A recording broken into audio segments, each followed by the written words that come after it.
അതിനുശേഷമായിരിക്കും അതിന് തീരുമാനമെടുക്കാൻ കഴിയുക എന്നുള്ളതാണ്. ഇപ്പോൾ Kollam MP NK Premachandran Kerala vision ന്യൂസിനോടൊപ്പം ചേരുന്നുണ്ട്. നമസ്കാരം ശ്രീ MK പ്രേമചന്ദ്രൻ. അതിദാരുണമായ സംഭവമാണ് ഇപ്പോൾ സ്കൂളിൽ സംഭവിച്ചിരിക്കുന്നത്.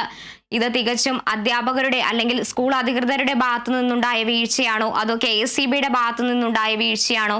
എന്താണ് പ്രതികരിക്കുന്നത്? രണ്ടു കൂട്ടരും ഈ കാര്യത്തിൽ തുല്യമായ ഉത്തരവാദികളാണ്. ഒന്ന്, അപകടകരമായ നിലയിൽ വൈദ്യുതി ലൈൻ കടന്നു പോകുന്നു എന്നറിഞ്ഞതിന് ശേഷവും ഒരു നടപടിയും ഇലക്ട്രിസിറ്റി ബോർഡിന്റെ ഭാഗത്തുനിന്ന് ഉണ്ടായില്ല എന്നുള്ളത് അവരുടെ ഗുരുതരമായ അനാസ്ഥയാണ്, വീഴ്ചയാണ്.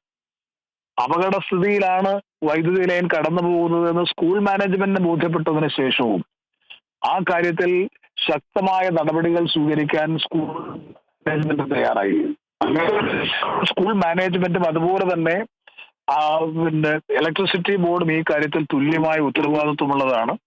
ഗുരുതരമായിട്ടുള്ള അനാസ്ഥയും വീഴ്ചയുമാണ് ഇവരുടെ ഭാഗത്തുനിന്ന് ഉണ്ടായിട്ടുള്ളത്. സാങ്കേതികമായ കാരണങ്ങൾ പറഞ്ഞ് തടസ്സവാദങ്ങൾ സൃഷ്ടിക്കുമ്പോൾ നഷ്ടപ്പെട്ടത് വിലപ്പെട്ട ഒരു ജീവനാണ് എന്നുള്ളതാണ് നമ്മെ എല്ലാവരെയും ഏറ്റവും കൂടുതൽ ആശങ്കപ്പെടുത്തുന്ന അല്ലെങ്കിൽ ദുഃഖത്തിലാഴ്ത്തുന്ന സംഗതി. 13 വയസ്സ് മാത്രം പ്രായമുള്ള 8ാം ക്ലാസ്സിൽ പഠിക്കുന്ന മിഥുൻ എന്നൊരു കുഞ്ഞ് ഇവരുടെ അനാസ്ഥ മൂലം നഷ്ടപ്പെടുക എന്ന് പറഞ്ഞാൽ ഗുരുതരമായ കൃത്യവിലോപവും വീഴ്ചയും അനാസ്ഥയും അധികൃതരുടെ ഭാഗത്തുനിന്നുണ്ടായി, KSEBയുടെ ഭാഗത്തു നിന്നും സ്കൂൾ മാനേജ്മെന്റിന്റെ ഭാഗത്തു നിന്നും ഉണ്ടായി എന്ന കാര്യത്തിൽ ഒരു സംശയം വേണ്ട. ഇത്തരം സംഭവങ്ങൾ ഇനിയെങ്കിലും ആവർത്തിക്കാതിരിക്കണമെന്നുണ്ടെങ്കിൽ മുഖം നോക്കാതെ, രാഷ്ട്രീയം നോക്കാതെ സംസ്ഥാന ഗവൺമെന്റ് ബന്ധപ്പെട്ടവർക്കെതിരായി ശക്തമായ നടപടികൾ സ്വീകരിക്കാൻ തയ്യാറാകണം. അല്ലെങ്കിൽ സമാന സ്വഭാവത്തിലുള്ള സംഭവങ്ങൾ തുടർന്നും പൊതുവിദ്യാഭ്യാസ സ്ഥാപനങ്ങളിൽ ഉണ്ടായിക്കൊണ്ടിരിക്കും. ഇത് തന്നെയാണ് കോട്ടയം ആശുപത്രി കെട്ടിടം വീണതിന് ശേഷമാണ് ഇപ്പോൾ സേഫ്റ്റി ആഡിറ്റ് നടത്താൻ വേണ്ടി തീരുമാനിച്ചിട്ടുള്ളത്.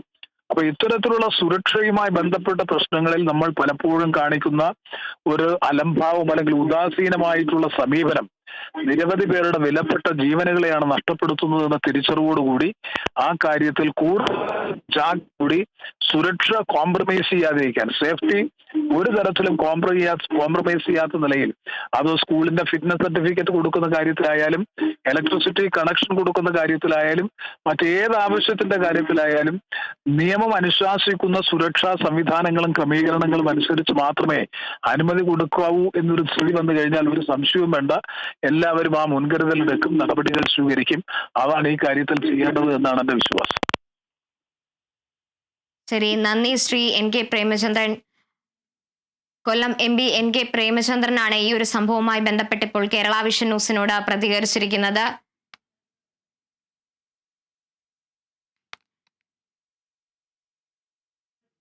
NK പ്രേമചന്ദ്രൻ MP ഇപ്പോൾ നമ്മളോട് പ്രതികരിച്ചിരിക്കുകയാണ്. അദ്ദേഹം പറയുന്നത് സ്കൂൾ അധികൃതർക്കും അതുപോലെ തന്നെ KSEBയുടെ ഭാഗത്തു നിന്നും രണ്ടുപേരുടെ ഭാഗത്തു നിന്നും ഗുരുതരമായ വീഴ്ചയാണ് ഉണ്ടായിട്ടുള്ളത്. സർക്കാർ ഇതിൽ അടിയന്തരമായ നടപടി സ്വീകരിക്കണമെന്ന് തന്നെയാണ് അദ്ദേഹവും പറയുന്നത്. തുടരാം. തീർച്ചയായും നമ്മൾ പറഞ്ഞു